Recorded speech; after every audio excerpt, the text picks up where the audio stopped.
Hello everyone. So this is the fourth unit. I want to discuss the transaction processing concepts. So here in this transaction processing system, first thing we are going to discuss about the transaction. So generally what is a transaction? So transaction is nothing but here we are going to perform some set of operations. So some set of operations. The set of operations, just like what are the set of operations we are going to perform on the database? The first one is insert, and second one update, and third one is going to be calling it as here delete. So these are the three set of operations which we are going to be performed on the database. So for this purpose, these set of operations which are going to be performed is calling it as logical unit of the database. So the exact definition of a transaction is the logical unit of the database is termed as a transaction. What is this logical unit? Means you are going to each and every time perform some set of operations.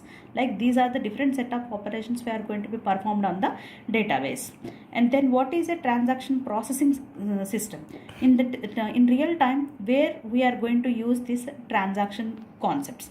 So nothing but the examples are in banking systems, in credit card processing systems, in online all types of reservation systems. So in everywhere we are going to use the term it as a transaction.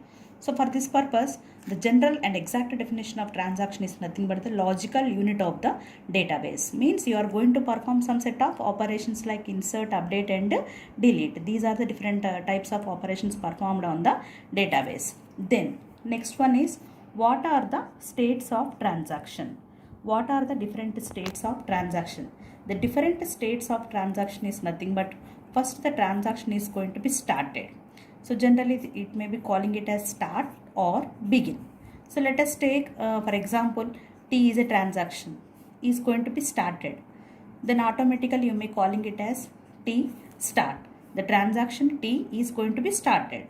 So for this purpose we are going to be calling it as the transaction is start state. And second one, after begin or after starting of the transaction, it is going to execute read operation. So generally you may calling it as here the read item of X. Nothing but X is a data item, you are going to be read. So what will be exactly executed? Whenever the read operation is going to be executed, you are going to read the contents from the database. From the database means from disk to memory. So you are reading the contents, nothing but here the read item of X means X is a data item. You are reading the X data item from disk to memory. So that what we calling it as read. So generally it may be calling it as read of X, or you may also calling it as here the read item of X. Then after read operation, what we are going to be executing? Write operation. So that what we calling it as here write item of X.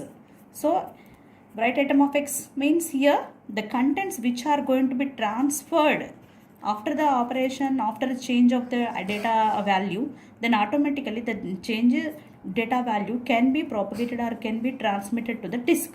So that can be stored or that can be saved onto the disk. That what we calling it as here write item of X. Similarly, the three operations of insert, update and delete, these three T operations which we are going to be finally, and one more is also going to be calling it as select. So these finally which we are going to be calling it as read, and the select which we are going to be calling it as select is nothing but a read, and insert, update, delete, the data is going to be modified. This what we may calling it as write, and this what we may calling it as here read. Simply in transaction processing system, the two operations on every transaction is either read or write, or both read and write. So you may start or begin the transaction. You may perform read operation, means the contents are going to be read from the disk to memory. Write means the contents or the changed data value, new value can be transmitted from memory to disk. And finally, if it is going to be successfully completed and the changes are going to be done onto the disk are properly saved, then automatically the proper save or successful completion of the transaction is known as commit. If it is not committed, then automatically the transaction is going to be cancelled. The transaction which we are going to be unsuccessfully completed is going to be calling it as here abort. And finally end. So the first the transaction is start, and after the completion of read, write, or either it may be committed or aborted, and finally the transaction is going to end or terminated. So the exact definition of a transaction is the set of operations or the order of execution of the operations and the logical unit of the database, which we are going to be calling it as a transaction. And this can be in real time, this can be used in banking systems, credit card systems, and reservation systems. Then what are the different states of transaction? Different states of transactions are start, read operation, write operation, successful completion called commit, unsuccessful completion called abort, and finally the transaction is going to be ended or terminated. So now these states of the transaction can be properly defined in a state transition diagram. State transition diagram. So all the states of the transaction can be defined, how the data can be flowed or moved from one state to another state. So first, initially the transaction is going to be started. So that what we calling it as here, the begin the transaction. While at the time of transaction is going to be started execution, it is in active state. So whether the transaction is in active state, it is ready to execute two operations. What are those two operations? Either read or write. If it is completed its read operation, then it is in partially committed state. Then it is in partially committed state. So after successful completion and its changes are committed and its contents are transmitted into the database properly, then it is entered into the commit state. So during the execution of active state, if any problem occurs, the transaction can be abort and finally it is failed. And if any failure in the local buffer, then the transaction is going to be abort and finally it is failed. And finally if it is commit or if it is abort, so both the transactions can be terminated. Both the transactions can be terminated. So this is the flow of data, flow of the states of transition data. So first thing, initially the transaction, begin the transaction. So what we are calling it as, the first thing is here, begin the transaction, means the transaction is in begin the transaction state. The transaction is going to be started, and whenever the transaction is going to be started, it is in the active state. While at the time of execution or in the active state, if any failure occurs and the transaction is not properly saved or stored, then automatically the transaction gets failed and it should be aborted.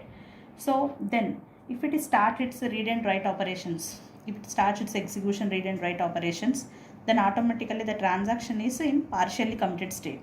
The partially committed state means its contents are not transmitted to the disk, its contents are stored in the local buffer. If any kind of failure occurs, then automatically it should be aborted and it should be failed. And if the transaction is properly committed and its contents are propagated to the disk, then automatically the transaction is going to be successfully completed. So successfully completed means the committee is going to be executed and finally the transaction is going to be terminated. If during the active state any problem occurs, it can be failed and it can be terminated. And if the states are read and write operations, execution of read and operations, the contents are stored in the local buffer. If any failure occurs, it should be aborted, it should be failed, and finally it should be terminated. So if it is finally commit and after the successful completion, it should be terminated. So nothing but if in any case either a successful completion, the transaction should be terminated, or any kind of unsuccessful completion like abort, the transaction is going to be finally terminated. So this is the state transition diagram. And next one is, what are the properties of transaction?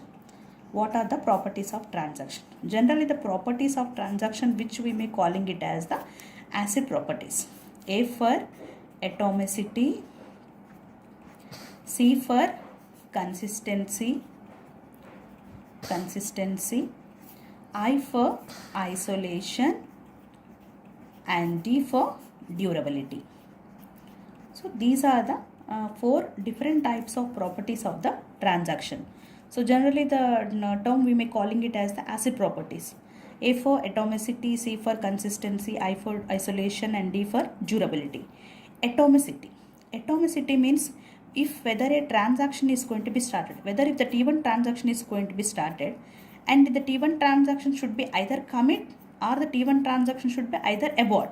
So nothing but either it should be successfully completed with commit or unsuccessfully completed with the abort. So finally the transaction will be terminated. The transaction, whatever the transaction is going to be started, finally the transaction should be terminated. Terminated means either with the commit or either with the abort it should be completed. So that what we calling it as atomicity, means the transaction should get entirely completed either with commit or with abort, which we may calling it as here atomicity. And next one is the consistency. Consistency means whatever the changes, how you can perform the read and operations, those changes can be modified exactly to the those transaction perfectly. Means it makes the database state valid state. So if you are going to execute the write operation to particular T1 transaction, the write can be properly modified to T1 only, not on the T2 or any other transaction. So why? Because multiple transactions are going to be executed. So nothing but we are executing the multi-programming system. So nothing but concurrently, nothing but in an interleaved fashion, all the transactions can be perfectly executed in its entirely. So nothing but if the T1 transaction is going to be executed, it can be executed properly and it should be completed with commit or abort. If T2 transaction is going to be executed, it can be completed and it could be completed with commit or abort. So likewise, all the transactions should be in the valid state. It makes the database state valid state. So that what we call it as here consistency. And next one is isolation. So isolation is nothing but independent execution of each and every transactions. If multiple transactions are going to be executed, so if T1 transaction is going to be executed, it cannot be interrupted by any other transaction. It cannot be interrupted or interfered by T2 or T3 or T4 or any other transactions. So if T1 starts its execution, the T1 should be perfectly completed. It should not be interfered by any other transaction. So that what we call it as independent execution of each and every transaction, means it may be calling it as the isolation. And finally the durability. So the durability, which we may calling it as here the persistence and permanent storage. Persistence and permanent storage of the database is nothing but all the data can be permanently stored onto the database. What we may calling it as the non-volatile, means permanent storage of the database. So whatever the changes, and why? Because we may calling it as commit, means the contents are going to be properly saved onto the database. It makes the persistence and permanent storage of the database. So likewise the database which we are going to be calling it as durable, means it can be executing the property of durability, and it can be used in the recovery systems. Why we are moving to the recovery systems, means if any system is going to be failed, then automatically what we are going to be do, prior to that we are going to keep the backup file.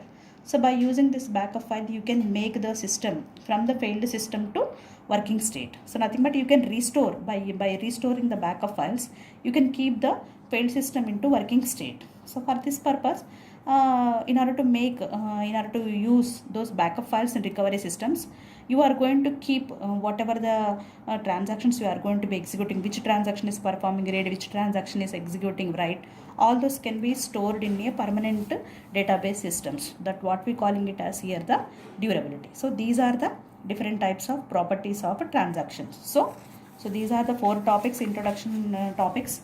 So first one is the transaction, next one the different states of the transaction, then what is the flow of the states of the transaction by using the state transition diagram, and generally what are the properties of transaction, which we may calling it as the asset properties. It can be indicated in the atomicity, consistency, isolation and durability. So these are the 4 different concepts which we may calling it as a introduction concepts for a transaction based processing system. So by using this, I think hope you will understood this. So thank you, and we will go for next topic. Thank you.